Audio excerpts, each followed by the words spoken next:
Welcome to Rob's Weekly Beer Review, where I pretend that I have a hobby and not a drinking problem. This week we're going to review Beau's new brew, a Gruit ale from Beaus Brewing Company that is thematically inspired by Margaret Atwood's book, Orc and Crake, which is a favorite book of mine. And it's interesting, because the Gruit ale is very... Friends of the Space Raccoon? Okay, I'll shut up.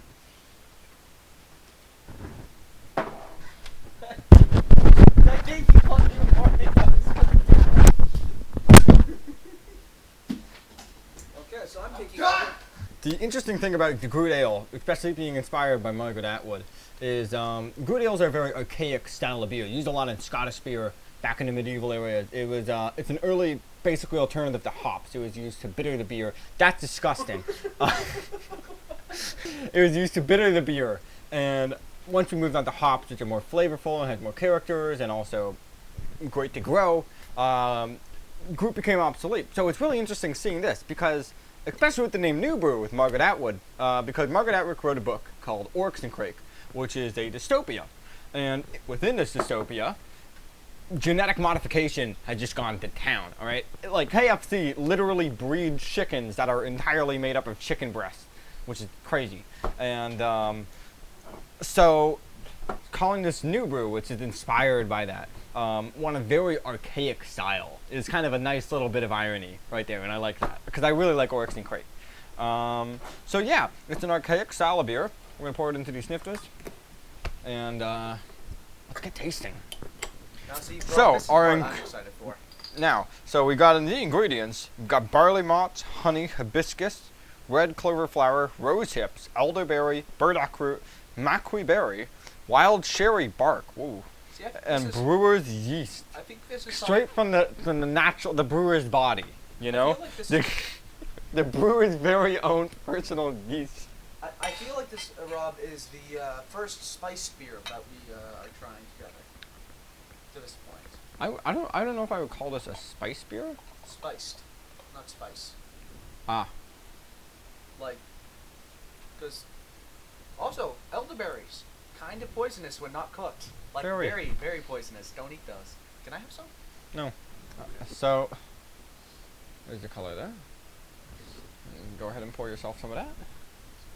You can. Do it on The camera. head doesn't seem to be retaining super well, and it's not unfiltered. I can see some light reflection through it, but it's not like clear, but it's not 100% cloudy. It's not opaque. You definitely get the elderberry off. Yeah, the elderberry right up. Elderberry? Rose hips, like a bit of cranberry, like more of like a juicier, overripe cranberry kind of Maybe smell some to it. blueberry. Hmm? Some blueberry. Definitely blueberry. Bit of pineapple.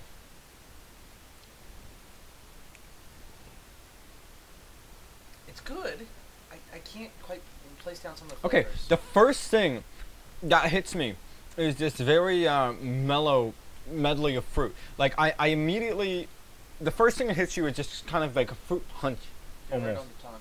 It's a Yeah, very the nice first soft hit, the sweetness. foremost note is right on the tongue, and it's very much like a fruit punch.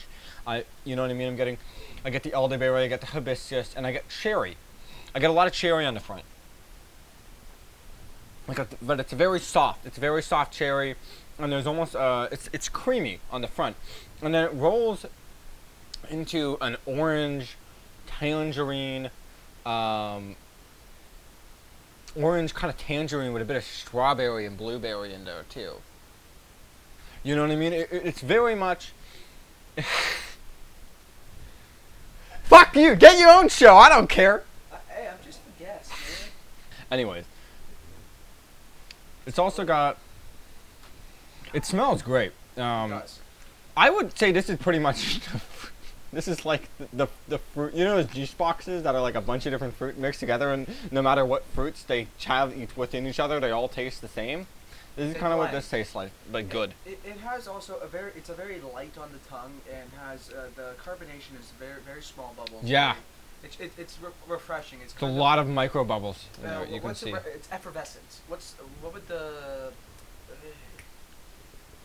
it's reminiscent of what's this something kind of similar to this. In terms of the carbonation. Yeah. Not unlike champagne. Yeah, actually, that's Not unlike champagne. It's not unlike a lot of actually Trappist ales in terms Yeah. of carbonation, That's- where it's a lot of micro bubbles. It's not. You're not getting a lot of big stuff, and you can see the head's cleared relatively fast. But the lacing is not too bad. But as you can see by how quick the lacing goes down So- after I do that, it's a light-bodied beer. It's not thick. It's very light, but in a good way. In a good way. Yeah, there almost- isn't much of a. It's very clean. There isn't much of a lingering. You know what it reminds me on of? palate. In mouthfeel, like skim milk. It's creamy, it lingers, and it sits in the tongue, and it sits in the throat, but it's creamy, and it's rich, in a very good way. And, of course, you get that Gruit note, right? That, like, The coat big of... tree talking person. I wouldn't say chalky, but I would say savory. There's, like, a Yes. little bit of a savory granola note in there, right on the finish, right after you swallow it. You know what I mean? That sits in your throat. Yeah, It's almost you like kind of get that off the yeast or maybe that, it's- like, oaty yeah, granola. a little bit, just that little bit that helps you remind you that this is a Definitely a beer. bit of honey in there, too.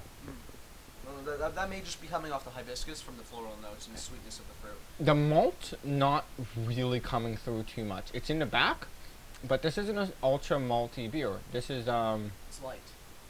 yeah, there's a lot of fruit flavors going in, but it's very creamy. I must say the color is beautiful, and I would assume that you're probably getting that from your mixture of your red clovers, hibiscus, and rose hips, as well as your Yeah, elderberries, it's got a really nice, which are quite beautiful in their own right. very it's a little darker. The camera's picking it's it like- up as a little lighter than it is, but it's a dull, thick, pure Orange. copper. Oh, copper, yeah, copper's a good word.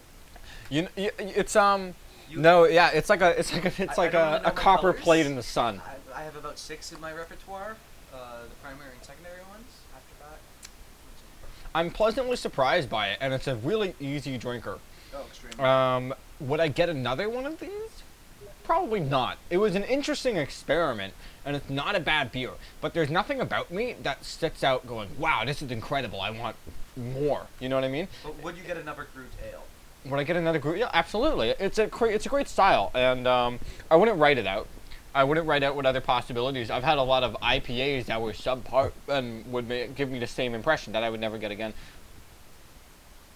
It's good. So here we go. Beau's Gruit Ale. I'm gonna give this. I'm gonna give this a 82 out of 100. 82 out of 100? 82 out of 100. And- Satisfactory, a good beer.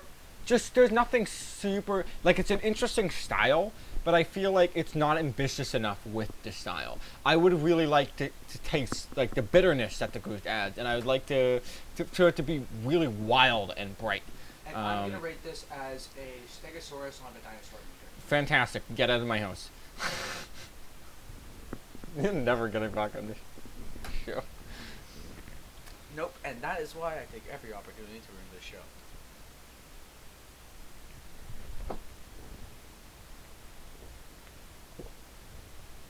See you next week.